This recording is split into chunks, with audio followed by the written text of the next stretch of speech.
La plupart du temps, on ne met pas notre ceinture de sécurité dans les cars. Et on a dû s'échapper de ce car soi-disant en flammes. C'était assez cool, j'ai adoré faire ça. C'est une prévention pour en cas d'accident, comment réagir et surtout porter bien la ceinture. C'était très cool parce qu'on savait ce que c'était. Mais si c'était un vrai accident, je pense qu'on aurait beaucoup paniqué parce que déjà là, on était en plein stress. On retiendra la leçon de mettre la ceinture de sécurité. J'étais très bouleversée par cet accident, étant tout en haut du car.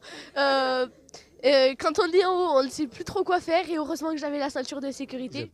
On s'est aperçu au fil du temps qu'à peine à 30% de nos enfants mettaient la ceinture de sécurité à l'écart. Donc on organise cette manifestation ici à Alès comme dans l'Hérault pour sensibiliser les jeunes au port de la ceinture de sécurité à bord des cars scolaires.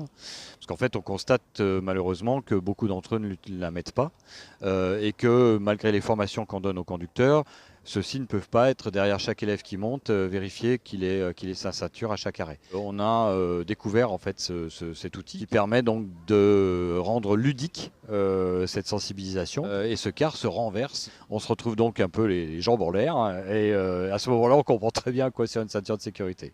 Donc l'exercice est constitué d'une phase d'explication d'abord, puis du basculement du véhicule, puis de son évacuation. C'est une expérience véritablement intéressante, amusante, et qui fait que derrière, on a de véritables résultats sur le port de la ceinture à bord. Le car pédagogique se retourne sur son flanc gauche en 17 secondes.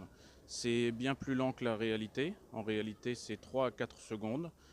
L'intérêt de ce car pédagogique n'est pas de faire subir un accident de la circulation aux occupants. L'intérêt est de pouvoir s'entraîner et s'exercer aux manœuvres d'évacuation. L'évacuation se fera bien évidemment par la trappe de toit qui se trouvera à ce moment-là sur le côté.